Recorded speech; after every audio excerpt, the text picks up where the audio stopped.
I'm Ariel, and we are back with What It Takes live from the Duma Works office. Today we are interviewing Jamie Pujara, the co-founder and CEO of Virent Kenya, and he's going to be telling us all about his career journey, what got him to entrepreneurship, and all the good stuff that you need to take out your notebooks and write down as we're going through.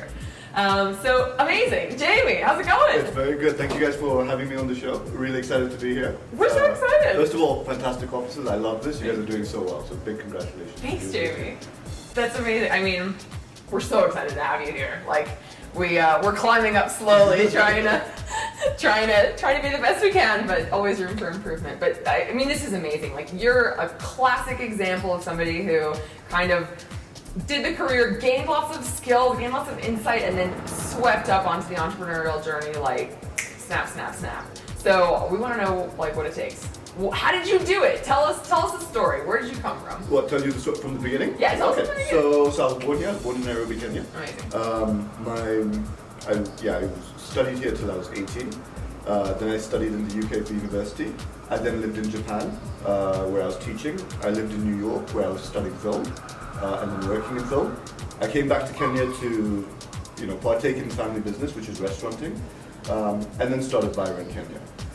Oh. But if I talk, I think if you talk about my entrepreneurial journey, I think growing up as a kid, I was always entrepreneurial. I always, if there was a need in the market, I could suss it out quite quickly and be like, all right, how do we fix this? Wait, what does that mean, need in the market? Well, so I'll give you a great example. So when I was in school, for example, a school all over the world, everybody hates school food, right?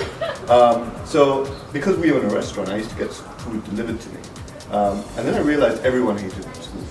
So then I used to sell my food to the other kids. So literally I'd have a whole line of people as they came off the bus, and I'd sit there with my container and I'd sell you a chicken wing or a spoon of rice. People would come with a spoon of rice. Yeah, a spoon of rice. I'd sell you a spoon of rice. You put it in your hand and you eat it. And I'd charge you like 20 bob for that. 20 bob for a spoon of rice? Yeah. Oh my god, let this market not pick up that. People will be coming with spoons. Exactly. What? Yeah, so I mean, that was when I was very young. And of course, at school then you had a tuck shop, so if you had money, you could buy drinks. So then I'd get this money and then I'd go and buy drinks for everybody, and then you would get favors later when I wanted to. So it's, it started back then, I guess. So the entrepreneurial spark already was in your mind from way back when. I think so, yeah. And were there any, I'm trying to think of lessons that one might learn from like your high school rice business. Big takeaways that you took through your career from it? Well, I think if you look at it in a broader sense, the takeaway is this, right? If everyone doesn't like school food, there's a problem. Yeah. So how do you make it better? And ultimately that's the whole thing. I mean, I guess with Duma or even what we do with Virent Kenya, if there is a problem in how people are searching for property, our job is to find a way to make it better for you, to make it easier for you, to give you a better service. So I think that's generally what we would aim for. That's the takeaway lesson. The seed of innovation. The seed of innovation, exactly. The gaping spoon. Yeah. So films. Okay, so you have a family restaurant, right? Like, I guess a family business. It's like, be a doctor, be a lawyer, be a restaurateur. You didn't decide to do that. Why not? So it wasn't actually to be a restaurateur. So the family business I fell into by accident. When I went to university, I studied management and economics.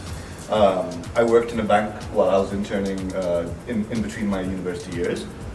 When I quit, I didn't want to work in a bank, so I was like, let me take a year off. You just finished university, you feel bold. I'm like, all right, I'm going to do something totally different. So I decided to go to Japan, the furthest thing I could think about, the furthest, human civilization that I would feel would be different to everything else. Did you know anyone there? No, I didn't know anybody there, and I was very naive. I thought I was going to Tokyo. I was like, it's fine in Tokyo. People, it's like Paris or Rome. If someone speaks it's a different language, but they will speak English. No one speaks English. So I arrived. I went in. I got moved. I lived in a city in Greater Tokyo. It's called Chiba Prefecture, and a small town called Inage. And Tokyo is huge, right? Tokyo is like the biggest city in the world. We're talking about 20 million people in one city. And lots of sushi. Lots of not even so much, right? Not even so much sushi. Not even so much. But like the real difficulties there first. I mean, couldn't read anything. Couldn't order from a menu. Couldn't even go to the supermarket and ask questions because nobody spoke English. So the first few weeks was really tough. And everything's different. I mean, they have things like McDonald's, but McDonald's is different. So they serve you McDonald's with like seaweed. And what? Like everything is totally different. Like a seaweed burger. Like instead of cheese they put seaweed on top. What? Or like and there's raw egg. Every time you order a pizza in Japan, no matter where you are, there's raw egg in the middle. Oh my gosh. Yeah. And then it was a totally different culture. I remember the day I arrived where I lived. It was a whole row of vending machines. right? So I went into my apartment and I walk outside and there's this long stretch and this vending machine selling coffee, selling cigarettes, selling sandwiches, selling magazines, selling women's underwear, selling used women's underwear. Like literally on a residential street. It was like really a cultural. Wow. Yeah. Imagine on Nairobi streets having women's underwear for sale in a vending machine. Yeah. I know. The hawkers. But everything was a vending machine. You could buy food from a vending machine. You put your money in, you pick which thing you want. You go behind, and someone comes in with your food. So, I mean, that's how I survived. Wow, right that through must have vending been machines in the beginning. like a total mind shift. How do you even? I mean, had you been outside of Nairobi like significantly before that? So I traveled a fair amount. I was quite privileged as a kid that we used to travel quite a lot. My mother is Chinese and my dad's Indian, so we have family in different places in the world. And of course, I'd just come from university in the UK, so I'd spent 3 years there. But it just wouldn't. It didn't prepare me for Tokyo.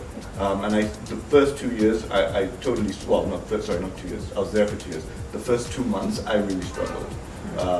Every day I would think about quitting. I'd get in the elevator, press the button to go upstairs to work, and I think to myself, I could just go to the airport now and just bail. And you were teaching English? I was teaching English, okay. yeah. Wow. Yeah. Wow. But the perseverance, I think that's the takeaway from that. Yeah, Stick through it. I love it. When I look back on the experience now, I loved it. And again, I think if you apply it to business, it's always hard in the beginning, right? And it's really about sticking through it, really believing that you're there for a reason and you're going to make something happen. And I'm thinking also like having that kind of punch in your brain, like that says, maybe you should be thinking about this a totally different way. I mean, that you must take some lessons from that to think outside of the box a little bit, try things in a new way, take some lessons like maybe seaweed and burgers in Nairobi. Absolutely, right? Getting out of your comfort zone is really incredible, right? It's a really incredible feeling. It really pushes your limits, both intellectually, mentally, emotionally, and that's really important. So going back to your first job at banking, I know it's like not the kind of pivotal moment for you, but how was it? Like, how did you get that job? How did you prepare yourself for the experience? Like, if you hadn't worked before, how did you kind of think about placing yourself into that new environment?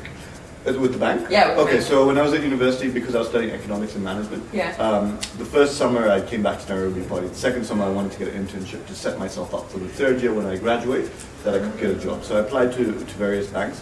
I ended up working with HSBC, working in their private banking sector. And it was a summer internship. I mean, it was my first summer in London. It was fine. Got a real taste of what real work would be like after university, because of course you go from high school to university and you think that's real life, and then you realize, actually no, when you come out of university, that's going to be that's real life. That's going to be real life. Like, university is just the fun part, right? So that there was just a lot of structure in place. I guess there was an adrenaline going to work, being in an office with so many people, seeing how things were done in the real world. Yeah. But I just didn't enjoy it. I didn't enjoy the work. Maybe I was just caught up, and I think back then I was maybe 21 years old, and so in my head I was like, I don't know if I can do this for the rest of my life. Right. Stay tuned. What It Takes will be right back after the break.